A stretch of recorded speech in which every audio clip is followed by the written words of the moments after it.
من قرأ الفاتحة.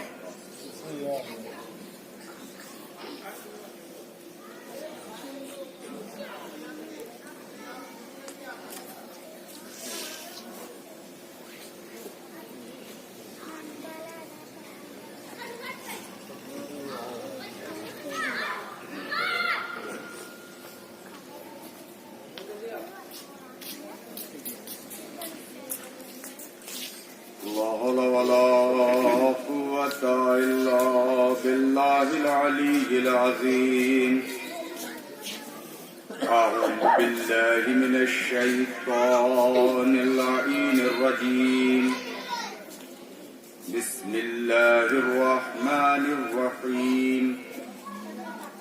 الحمد لله الذي هدانا لهذا وما كنا لنهتدي لولا أن هدانا الله. لقد جاءت رسل ربنا بالحق. الصلاة والسلام وتحية والإكرام على الرسول الثقلين محبوب رب المغربين والمشرقين جد الحسن والحسين بالقاسم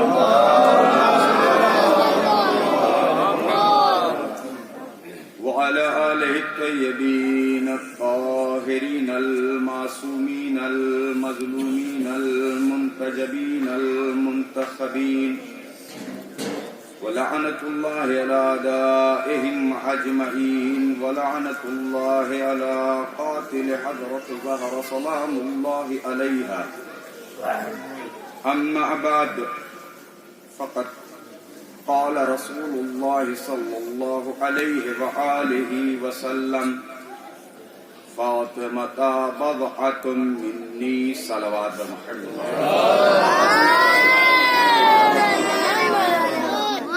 عزیزان محترم، بزرگان قوم و ملت، اس سے پہلے کہ میں گفتگو کا آغاز کروں آپ حضرات سے ملتمس ہوں کہ عزائے فاطمیہ کے اس مقام پر جو کہ غالباً 25 سال اس بار مکمل ہوئے ہیں، وہ تمام مرحومین، وہ تمام گزشتگان جنہوں نے اس مقام پر شہزادی کونین کی اس مجلس کو برپا کرنے میں پیش قدمی سے کام لیا، ان تمام مرحومین کو یاد کرتے ہوئے ایک بار حمد اور 3 بار سورہ توحید کی تلاوت فرمائیں.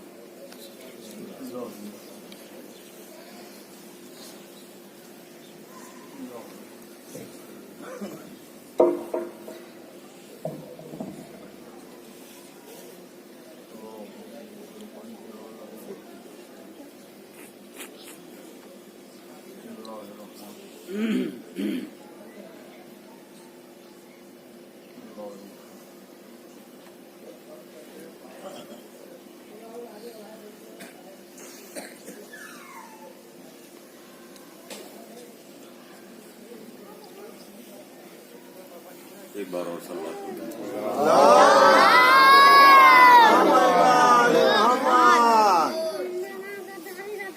میں اپنی گفتگو کی آواز میں آپ تمام حضرات کی اجازت کے ساتھ ایک بات یہ عرض کرنا چاہتا ہوں کہ جو فرش اعضا بچھائی گئی ہے، یہ جو مجلسیں برپا ہو رہی ہیں، یہ خاتون جنت حضرت زہرا، حضرت بطول انسیہ حورا ملکۃ العرب کی ایک لوتی بیٹی، خاندان کے اس پوری کائنات کے سب سے عظیم المرتبت شخص بعد خدا سرکار حضرت محمد مصطفیٰ کی شہادت کی یاد میں ان مجالسوں کا سلسلہ جاری و ساری ہے الحمدللہ پوری دنیا میں بیک وقت صدائے یا زہرا گونج رہی ہے، اور ان مجلسوں کے لیے جگہ جگہ مختلف اہتمامات کیے جا رہے ہیں، انتظامات کیے جا رہے ہیں۔ یہاں بھی ماشاءاللہ بڑی ہی شان و شوکت سے اہتمام کیا گیا۔ میرے کہنے کا ایک مقصد ہے، میرے نوجوان بھائیوں سے، ہم سن و کم سن بھائیوں سے، بزرگان سے اجازت کے ساتھ، خصوصاً مولانا موصوف تشریف فرما ہے، استاد محترم، ان کی اجازت کے ساتھ یہ بات عرض کر رہا ہوں، تائید فرمائیں گے کہ یہ ہم اس کی بارگاہ میں بیٹھے ہیں، تو کوئی مسائل نہیں پڑ رہا، بس ایک جملہ کہنا ہے، ہم اس کی بارگاہ میں بیٹھے ہیں کہ جس کو رونے کے لیے کوئی جگہ معین نہیں ملی۔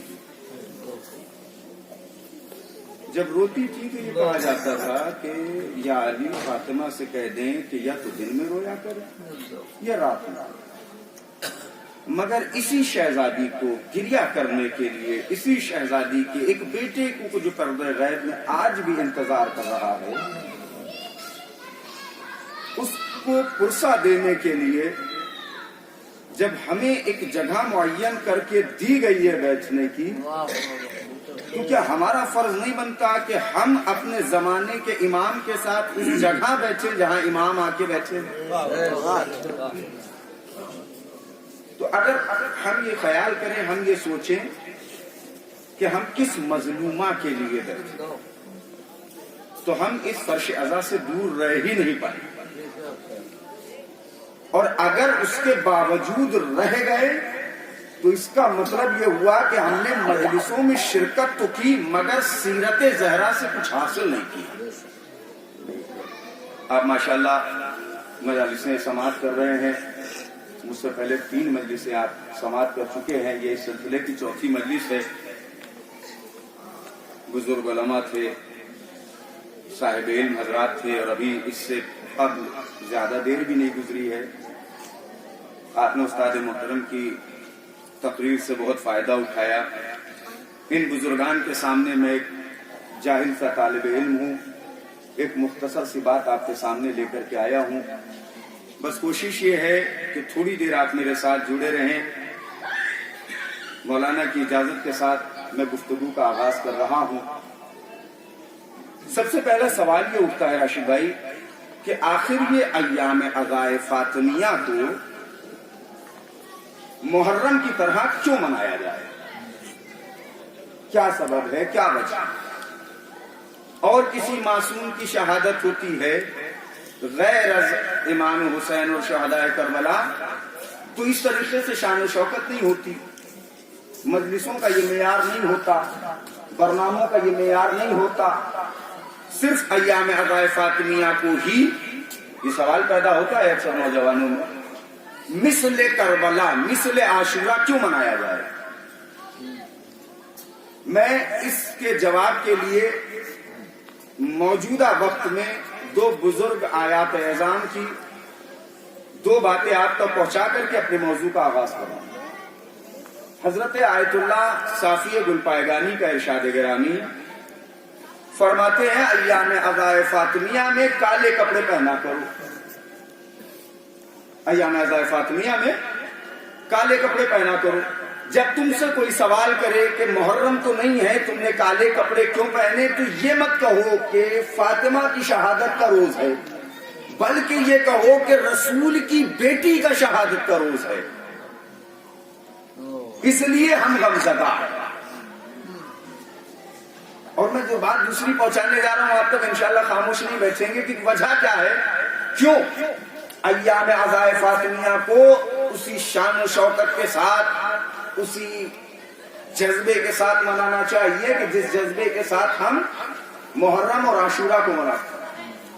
جس طریقے سے ہم ان ایام میں غمگین رہتے ہیں، اس میں بھی رہنا چاہیے۔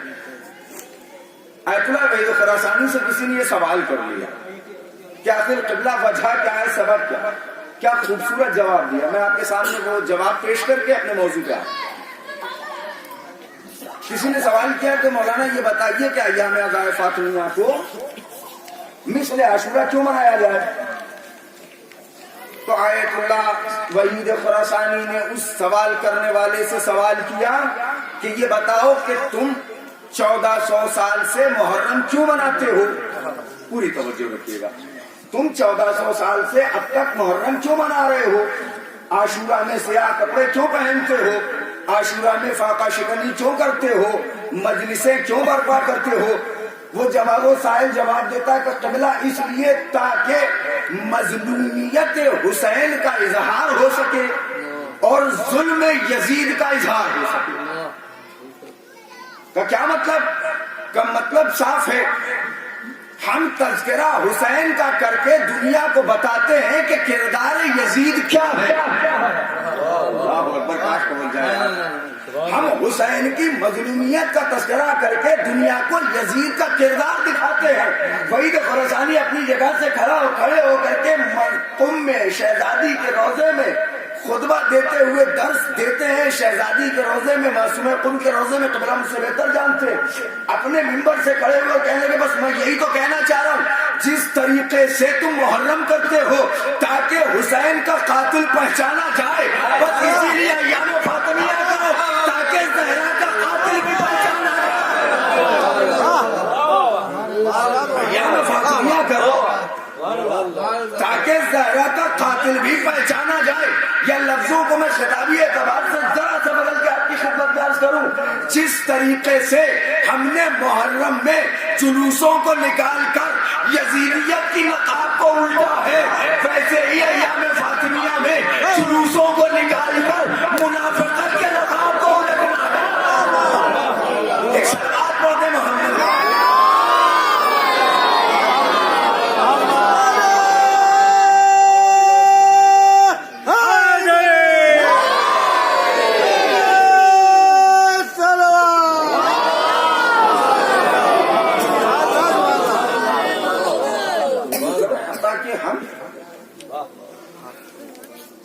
انشاءاللہ موضوع کے درمیان آئے گی تو میں آپ کی خدمت میں عرض کروں گا. جس حدیث مبارکہ کی تلاوت کا شرف حاصل ہوا، ارشاد سرکار ختمی مرتبت ہو رہا ہے، فاطمہ بضعۃ منی، فاطمہ میرا ایک ٹکڑا. فاطمہ اکثر اس حدیث مبارکہ کا ترجمہ یہ ہو جاتا ہے کہ فاطمہ میرے جگر کا ٹکڑا. استاد محترم موجود ہیں، مولانا موجود ہیں، بڑی معذرت کے ساتھ ان سے اجازت لیتے ہوئے عرض کر رہا ہوں، توجہ میری جانب رہے کہ سرکار نے کیا فرمایا، فاطمہ بضعۃ منی. بضعہ کہتے ہیں عربی میں ٹکڑے، کسی بھی چیز کا ٹکڑا ہو. بضعۃ الخبز روٹی کا ٹکڑا، بضعۃ القلب دل کا ٹکڑا، بضعۃ الجسم جسم کا ٹکڑا. لیکن اگر کہیں پر بضعہ کو بطور نکرہ استعمال کیا جا رہا ہے تو اس کا مطلب کہ کسی چیز سے معین نہیں کیا گیا. اس کا مطلب صاف ہو گیا کہ اس کو کسی چیز سے معین نہیں کیا گیا.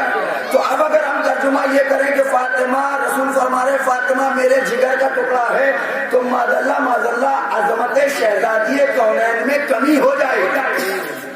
کیوں؟ اس لیے کہ جگر جسم کے ایک ٹکڑے کا نام ہے. توجہ نہیں کر رہے. جگر جسم کے ایک ٹکڑے کا نام ہے. اگر کہہ دیا فاطمہ میرے جگر کا ٹکڑا ہے تو صرف شہزادی جگر پیغمبر تک محدود رہ جائیں گے، مگر عظمت شہزادی کونین کسی بھی دائرے میں محدود نہیں رہ سکتی.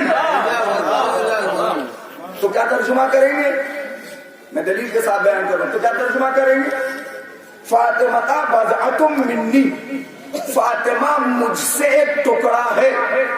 آئیے سرکار کی خدمت میں چلیں، عرض کریں یا رسول اللہ ہم خاکی ہیں آپ نوری ہیں، ہم جاہل ہیں آپ عالم ہیں، ہم قرآن سیکھ نہیں سکتے آپ قرآن کے وارث ہیں، آپ کے سینے پر قرآن نازل ہوا، ہم تو قرآن دیکھ کر پڑھ بھی نہیں پاتے. یا رسول اللہ آپ یہ بتائیے, لیکن کبھی کبھی جملوں پہ جایا کرے, وضاحت کی ضرورت نہیں ہوتی. ہم تو قرآن دیکھ کر بھی نہیں پڑھ پاتے. آپ مجھ سے بہتر جانتے ہیں, آپ کے سینے پر قرآن نازل ہوا ہے, آپ زیادہ عالم ہیں, ہماری حیثیت ہی نہیں.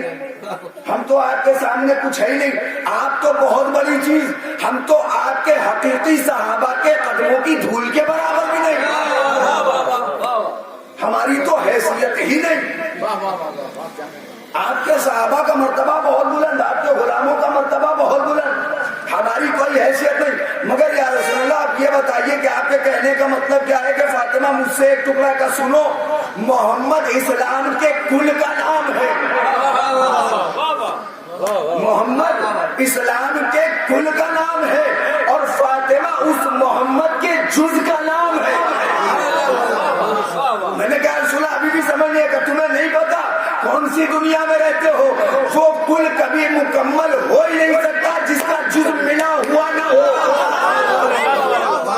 اس کا جز, میں نے کہا کیا مطلب, کہ میں مکمل کل, فاطمہ اس کا جز. میں نے کہا پھر, کہ سنو, اگر میں رسول تو فاطمہ رسالت کا ٹکڑا. اب ذرا میرے ساتھ بولتے رہے, اگر میں رسول, اگر تم مجھے رسول مانتے ہو تو فاطمہ رسالت کا ٹکڑا. اگر تم مجھے صادق مانتے ہو تو فاطمہ صداقت کا ٹکڑا. اگر تم مجھے امین مانتے ہو تو فاطمہ امانت کا ٹکڑا. اگر تم مجھے سخی مانتے ہو تو فاطمہ سخاوت کا ٹکڑا. اگر تم مجھے شجاع مانتے ہو تو فاطمہ شجاعت کا ٹکڑا. اگر تم مجھے حافظ مانتے ہو تو فاطمہ حفاظت کا ٹکڑا.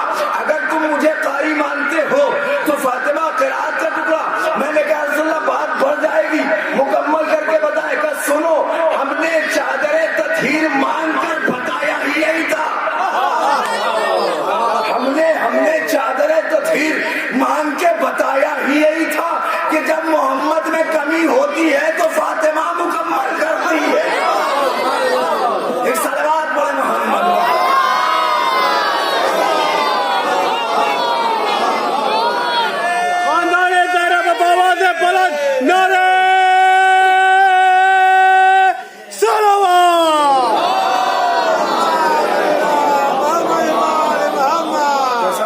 ایسے کہہ رہے ہیں کہ اگر رسول کا ٹکڑا فاطمہ ہے تو وہی ساری خصوصیتیں آئیں گی. میں نے کہا بے شک, کیونکہ دنیا کی فطرت کا قانون یہ ہے کہ آپ کہیں بھی جائیں, یہاں تو کم قسم کی روٹیاں ملتی ہیں. آپ ایران وغیرہ چلے جائیں تو بہت سارے قسم کی روٹیاں ہوتی ہیں. آپ ایک مکمل روٹی کو لے کے آئیے اور اس کے ایک چھوٹے ٹکڑے کو الگ کیجیے اور ایک بڑے ٹکڑے کو الگ کیجیے. مثال کے طور پر میں نے ایک شیرمال لی, اس سے ایک ٹکڑے کو جدا کیا. اب میں نے راشد بھائی سے کہا راشد بھائی یہ چھوٹا والا ٹکڑا چکھ کے بتائیے شیرمال کا ہے کہ روٹی کا ہے. کہیں گے مولانا کیا ہو گیا ہے, آپ کو کیسی بات کر رہے ہیں. جب بڑے ٹکڑے میں شیرمال کی خصوصیت ہے تو چھوٹے میں بھی شیرمال کی ہوگی. ایسا ہو ہی نہیں سکتا کہ بڑا ٹکڑا میٹھا ہو اور چھوٹا نمکین ہو. یہ ہو ہی نہیں سکتا. اور ایک جملہ میں کہہ کے آگے بڑھ رہا ہوں, دیکھ رہے ہیں میرے نوجوان کہاں تک میرے ساتھ رہتے. یہ ہو ہی نہیں سکتا کہ بڑا ٹکڑا میٹھا ہو اور چھوٹا نمکین ہو. لیکن اس کے لیے شرط ہے کہ جس تندور میں بنی ہے وہ طاہر ہونا چاہیے. جس تندور میں بنی ہے وہ تندور طیب و طاہر ہونا چاہیے. وگرنہ ایسے بہت سارے دکھائی دیے ہیں جو پہلو میں تو رہے مگر مجاز میں نہیں آئے. صلوات پڑھے محمد.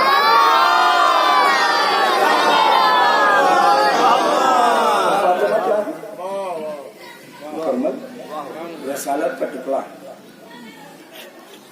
اچھا یہ بتائیے, بہت ساری واقعات ہیں تاریخ میں حضرت علیہ الصلوۃ والسلام کے حوالے سے, بہت ساری چیزیں ہیں. تمام مسلمان ہر جنگ میں سرکار کے ساتھ شامل. جنگ بدر ہے, تمام مسلمان شامل.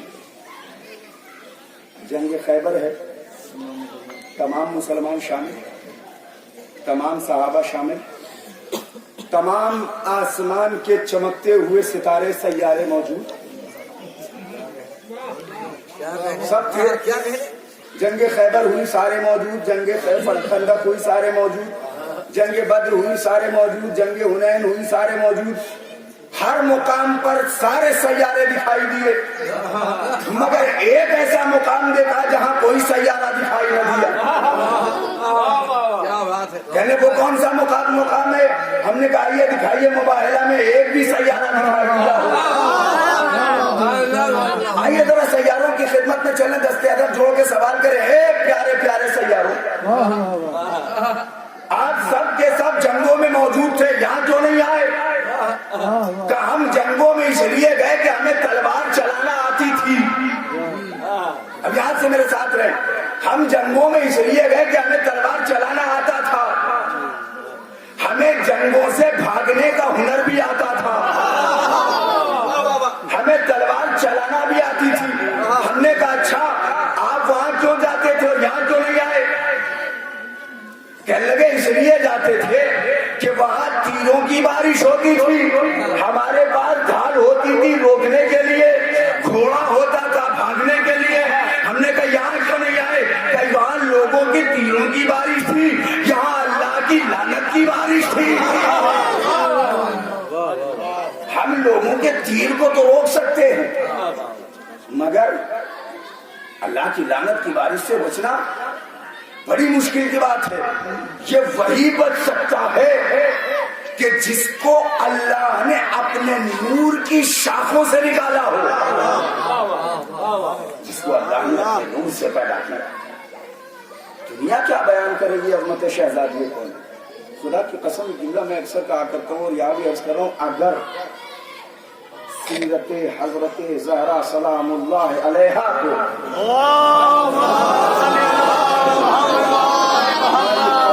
نوجوان بچے اور بچیاں یا ہم خود اگر حضرت زہرا کی سیرت کے ایک مختصر سے لمحے پہ اپنی زندگی میں بسا لیں تو ہماری دنیا بھی سنور جائے گی، ہماری آخرت بھی سنور جائے گی۔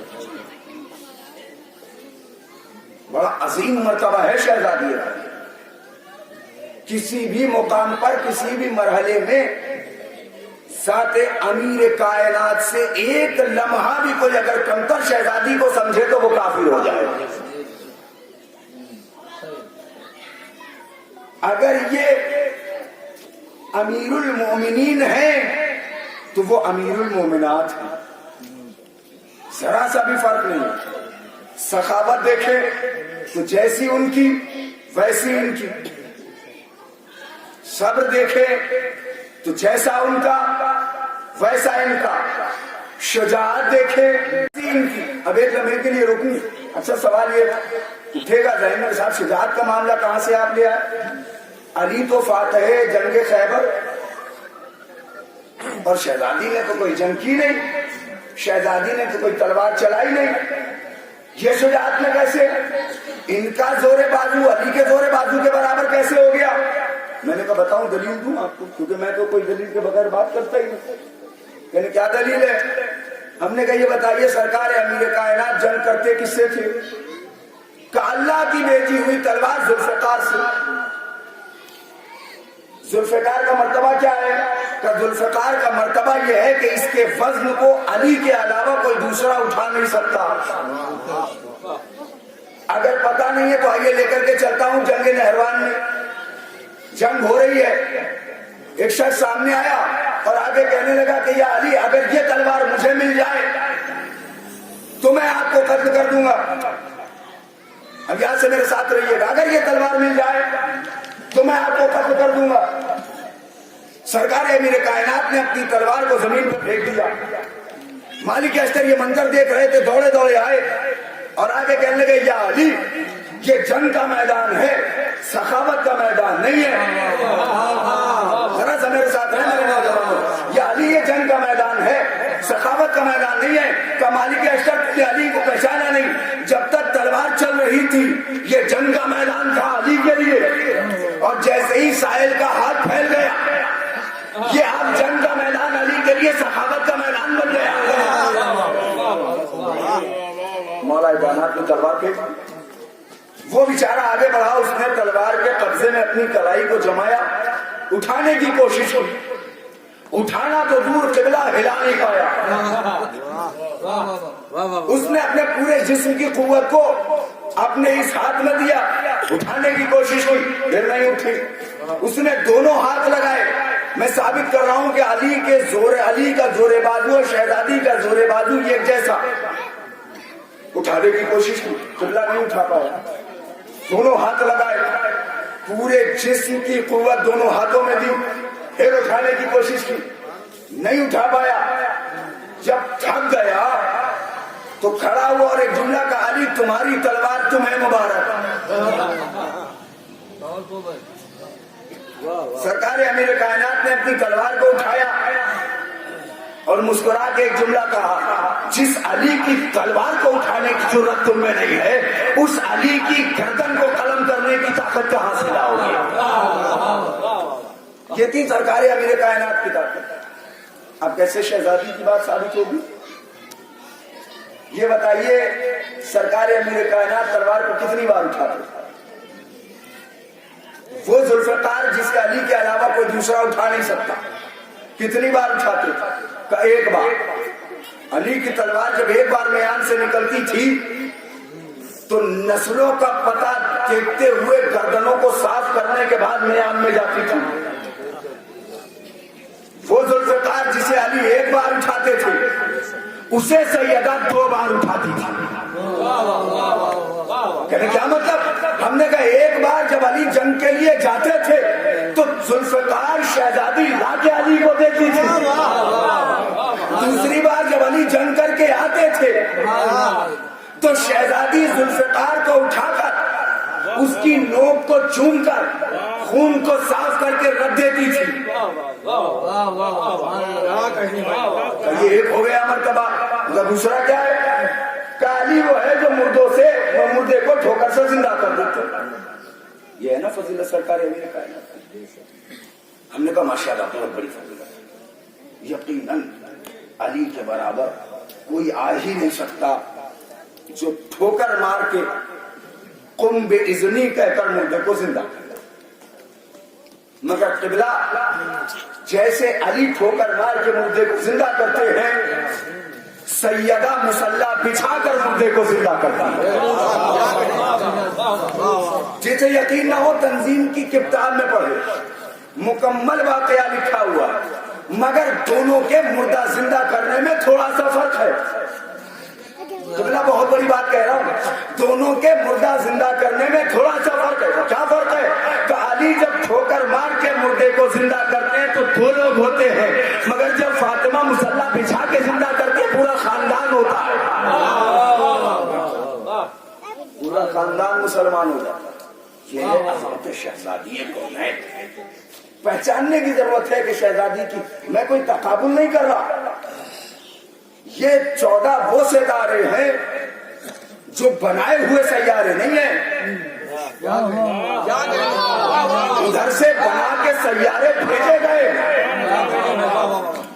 انہیں سیارہ بننے کی ضرورت نہیں ہے. یہ تو اس مرتبے پر فائز ہیں کہ گھر میں بیٹھے رہیں, چراغ بجھا دیں, سیارہ روشنی کرے. یہ تو اتنے عظیم لوگ ہیں, ان کا ایک دوسرے سے تقابل نہیں ہو سکتا.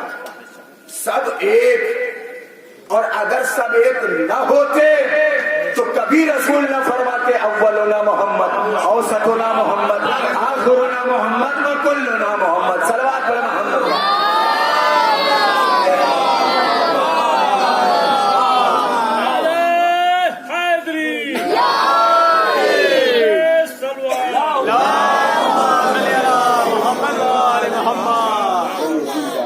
میں زیادہ دیر گفتگو نہیں کروں گا انشاءاللہ.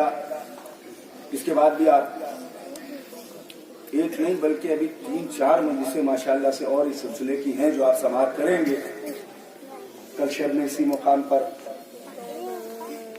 پھر اس کے بعد امام بارگاہ سجادیہ میں, پھر اس کے بعد دوپہر میں پھر اسی مقام پر, اور بعد نماز مغربین جو مجلس ہوگی جس میں آپ سب شرکت کیجیے.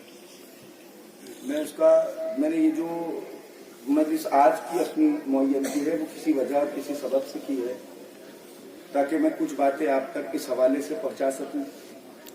اس مقام پر ایک مختصر سے جلوس کا اہتمام ہے شمع کا، اور اس کا کانسیپٹ کیا ہے، کیوں کیا جا رہا ہے. اب شرکت کرنا نہ کرنا یہ آپ کی مرضی ہے. جو کانسیپٹ ہم نے سوچا ہے، جو ہم لوگوں نے خیال کیا ہے، جس کو ہم لوگ پوری کوشش کر رہے ہیں، سب آپ لوگوں کی دعاؤں کے صدقے میں، شہزادی کی عنایت اور کرم کے صدقے میں، صرف اس مقام پر نہیں، ماشاءاللہ پورے ہندوستان میں ہماری کمیٹی الجواد فاؤنڈیشن کی جانب سے مجالسوں کا سلسلہ جاری و ساری ہے. اور ہر سال ہم لوگ کوئی ایک نئی چیز لے کر کے آتے ہیں.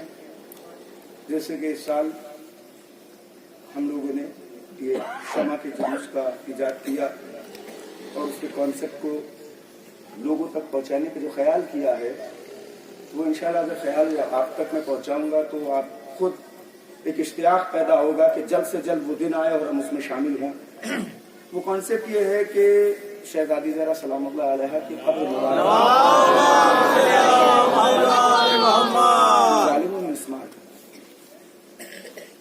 ہم نہیں جا سکتے قبر پر زیارت کو. امام حسین علیہ السلام کا روضہ موجود ہے، ہم زیارت کو جاتے ہیں. بہت سارے ایسے حضرات بیٹھے ہیں جو زیارت کر چکے ہیں. سرکار امیر کائنات کا روضہ مبارک عالی شان موجود ہے، ہم زیارت کرتے ہیں.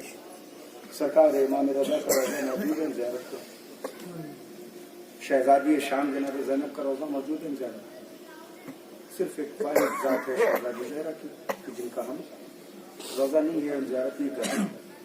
اب بس ہم مجلسوں سے دعا کرتے ہیں پروردگارا فرزند حضرت زہرا کے ظہور میں تعجیل فرما تاکہ ہم اس روضے کو تعمیر دیکھیں اور زیارت کر سکیں. تو کانسیپٹ یہ ہے کہ ہم وہاں نہیں جا سکتے، ہم قبر کے قریب نہیں جا سکتے. تو ہمارے پاس الحمدللہ بزرگان کی محنت، جو ہمارے بزرگان یہاں بیٹھے ہیں، مولانا صاحب تشریف فرما ہے، جو بزرگان گزر گئے جنہوں نے بہت محنتیں کی، کہ ہم نے روضہ جنت البقیع شبیہ روضہ حضرت فاطمہ زہرا سلام اللہ علیہا کو تعمیر کرنے کی کوشش کی. تو ہمارے پاس قبر نہیں ہے مگر شبیہ ہے. تو ہم اگر وہاں شمع نہیں روشن کر سکتے تو کم سے کم ہم یہاں زہرا کی قبر پہ شمع روشن کر کے بتائیں کہ شہزادی آپ کے چاہنے والے ہیں، آپ کی قبر پہ اندھیرا نہیں رہنے دیں. لہذا آپ حضرات اس میں شرکت کریں. اور اس کے علاوہ چونکہ ہمارا ارادہ یہ ہے کہ بچوں کے ذہن میں سیرت حضرت زہرا جائے، اور انشاءاللہ بس جو 2-4-10 منٹ کی گفتگو اور بچی ہے اس میں مختصر ایک سیرت کو بیان کرنے کی کوشش کروں گا اور بات ختم کر دوں گا. کہ بات آ گئی تھی لہذا آپ تک پہنچا دوں تاکہ رہ نہ جائے. سیرت حضرت زہرا سلام اللہ علیہا کے عنوان سے ایک تعلیمی مسابقہ رکھا گیا ہے. اس کا مقصد و مطلب صرف یہ ہے، کوئی امتحان کا مطلب نہیں ہے. اس کا مطلب یہ ہے کہ اس میں لوگ شرکت کریں اور اس امتحان میں جو بھی نمبر حاصل کریں اس کے اعتبار سے شہزادی اپنی طرف سے جو تحفہ عطا فرمائے. کیونکہ اس سے بڑی کوئی برکت ہمارے لیے ہے ہی نہیں کہ شہزادی کے در سے ہم کوئی تحفہ لیں. اور اس کے بعد دیکھیے اس میں یہ بھی نہیں ہوگا کہ جو نمبر آئیں گے یا جو امتحان ہوگا وہ کسی کا نمبر کسی کو بتایا نہیں جائے گا. اگر وہ خود انسان دیکھنا چاہتا ہے کہ مجھے اپنی کاپی دیجیے میں دیکھنا چاہتا ہوں تو وہ دیکھ سکتا ہے، الا کوئی اور نہیں. ہاں مقصد یہ ہے کہ ان سوالوں کے جواب کے اعتبار سے کم مختصر ہی صحیح ہمارے علم میں عظمت زہرا کا اضافہ ہو جائے گا. لہذا آپ حضرات کل دن میں 2 بجے امام بارگاہ سجادیہ میں اس مسابقے میں شرکت کریں اور انشاءاللہ اس کے بعد کی اطلاع آپ کو دی جائے گی کہ دیدی شہزادی کی طرف سے جو تحفہ اپنے عزاداروں کو اس فرش عزا پر آنے کا شہزادی کی جانب سے دیا جائے گا. کیونکہ ہم کیا اور آپ کیا جو کوئی دنیا کو تحفہ دے سکے. تحفہ وہ دیتا ہے کہ جو مالک ہوتا ہے، غلام تحفہ نہیں دیتا. اور مالک اس کائنات کا ایک ہے، وہ ہے خدا. جس نے اپنی کائنات کے 14 مالکوں کو پیدا کیا. اب وہ 14 مالک جسے جو چاہے دے سکتے, غلام نہیں دے سکتا. غلام کی حیثیت نہیں کہ وہ کچھ دے دے, مالک دیتا ہے.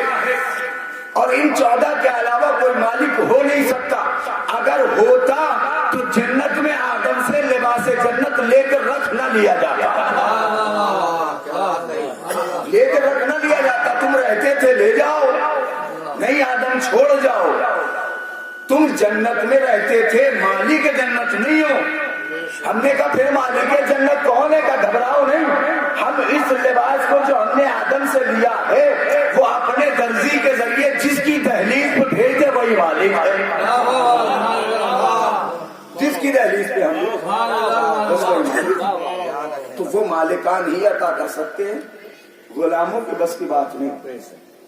الگ تو ہم سیرت شہزادی کونین کو جتنا جانیں, اور جو کتاب آپ تک ارسال ہوئی ہے آپ اس کا مطالعہ کر لیں, اس کو پڑھ لیں, اس کو دیکھ لیں کہ کتنی شان اور کتنی عظمت اس کتاب میں شہزادی کونین کی بیان ہوئی ہے.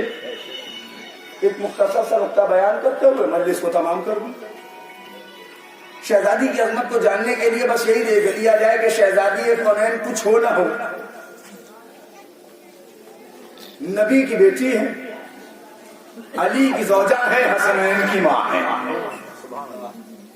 کا کیا مطلب؟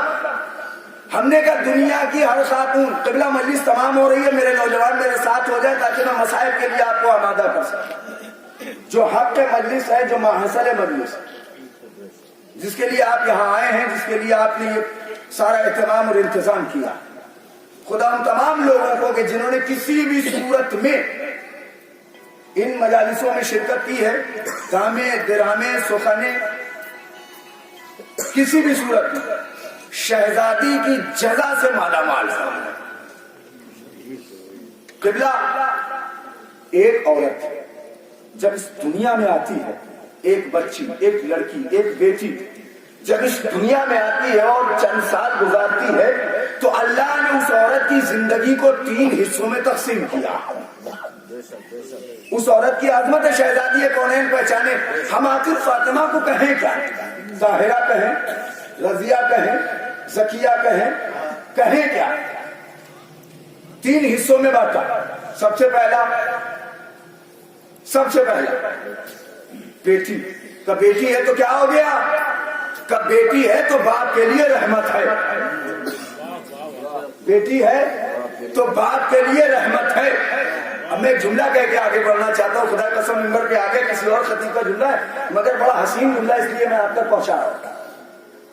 بیٹی باپ کے لیے رحمت ہے, مگر اللہ جانے کب فرعون اور نمرود و شداد کے دسترخوان سے ایک شہد کی مکھی اڑ کے رحمت کی ریت پھیل گئی, اسے زحمت بنا دیا.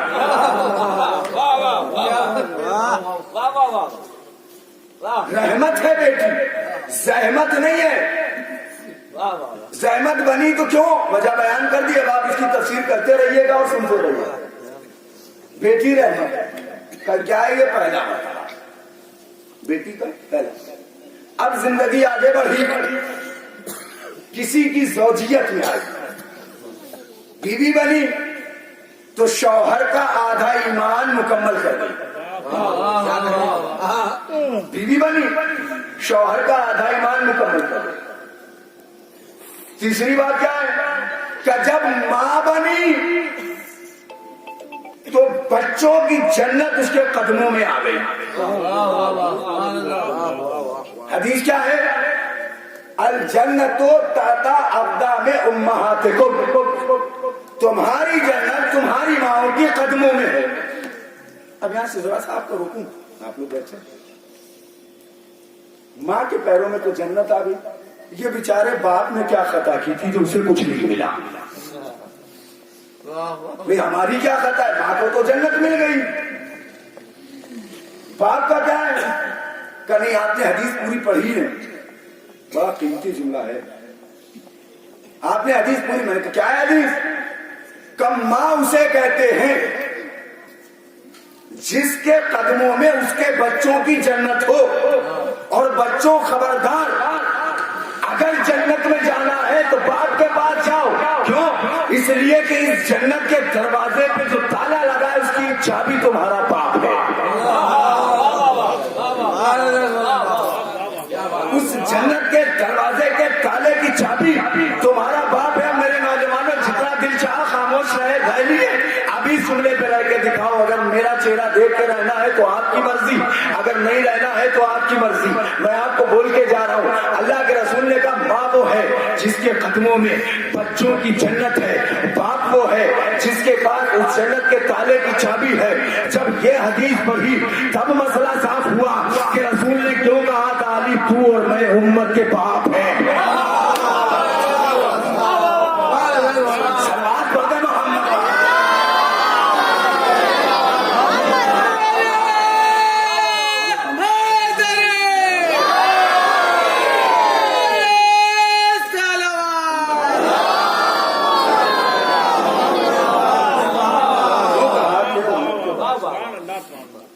تین پہلو، پہلا ماں کا رحمت، دوسرا بیوی کا ایمان، تیسرا ماں کا جنت.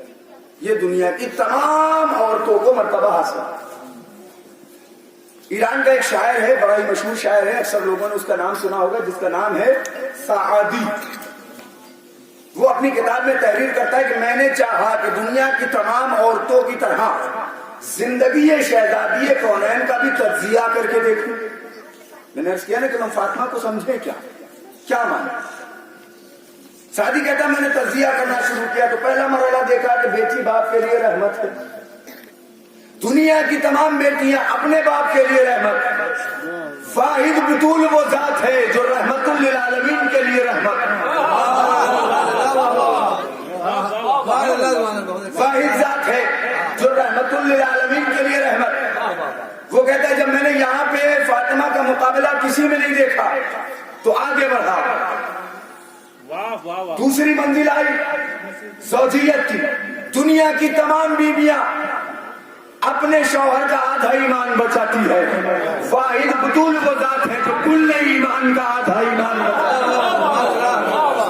واحد ذات ہے جو کل ایمان کا آدھا ایمان بچاتی ہے. میں آخری جملہ دے رہا ہوں اور پھر ربط مسائل. سعدی کہتا ہے جب یہاں بھی کوئی نہیں ملا میں تیسری منزل پہ گیا. میں نے کہا دنیا کی تمام مائیں قبلہ وہ ہیں کہ جن کے قدموں کے نیچے ان کے بچوں کی جنت ہے. نہیں پہنچے آپ. جن کے قدموں کے نیچے ان کے بچوں کی جنت ہے. مائیں بڑی بافضیلت. مگر میں نے کہا یہاں پہ شہزادی کو رکھ کے دیکھی. سعدی کہتا ہے کہ جب میں نے وہاں پہ شہزادی کو رکھا تو دنیا کی تمام مائیں وہ کہ جن کے بچوں کی جنت ان کے قدموں میں. جب ان کے قدموں کو دیکھا تو سردار جوانان جنت کی جنت ان کے قدموں میں. بڑی آہستہ سے جملہ دے کے جاؤں. سعدی کہتا ہے کہ جب میں بہت تھک گیا، میں بہت پریشان ہو گیا کہ آخر میں فاطمہ کو لکھوں کیا، تو کہتا ہے میں نے اپنی کتاب کے حاشیے میں قلم توڑ دیا یہ کہہ کر کہ فاطمہ کچھ نہیں ہے، فاطمہ فاطمہ ہے. کیا مطلب کہ نہ فاطمہ سے پہلے کوئی فاطمہ تھی نہ فاطمہ کے بعد کوئی فاطمہ آئے گی. مریم عظیم ہے مگر فاطمہ نہیں ہے. سارا عظیم ہے مگر فاطمہ کا مقابلہ نہیں ہے. فاطمہ الگ چیز ہے. فاطمہ صرف فاطمہ ہے. نہ فاطمہ سے پہلے کوئی فاطمہ نہ فاطمہ کے بعد کوئی فاطمہ. اما مجھے یہ بتاؤ جب یہ مسئلہ حل ہوا کہ جب پوری کائنات نے مل کر کے، کائنات کے بڑے فرقے نے مل کر کے رسول کی 3 بیٹیوں کو تیار کر لیا، ہم نے تاریخ کی تو دیکھا کہ 3 بیٹیوں کے نام ملے مگر یہ نہیں دیکھا کہ انہیں بھی طاہرہ کہا ہو، انہیں بھی بطول کہا ہو، انہیں بھی رضیہ کہا ہو، انہیں بھی زکیہ کہا ہو، انہیں بھی خیرت النساء کہا ہو، انہیں بھی سیدۃ النساء العالمین کہا ہو. صرف فاطمہ کو فاطمہ کہا، فاطمہ کو طاہرہ کہا، فاطمہ کو بطول کہا. ایک کتاب میں نہیں، اپنی کتاب میں نہیں، ساری کتابوں میں جہاں فاطمہ لکھا وہاں یہ لکھا کہ صدیقہ ہے، طاہرہ ہے، رضیہ ہے، زکیہ ہے، بطول ہے، سیدۃ النساء العالمین ہے. ہم نے کہا ان کو کیوں نہیں لکھا؟ کہ ہر آدمی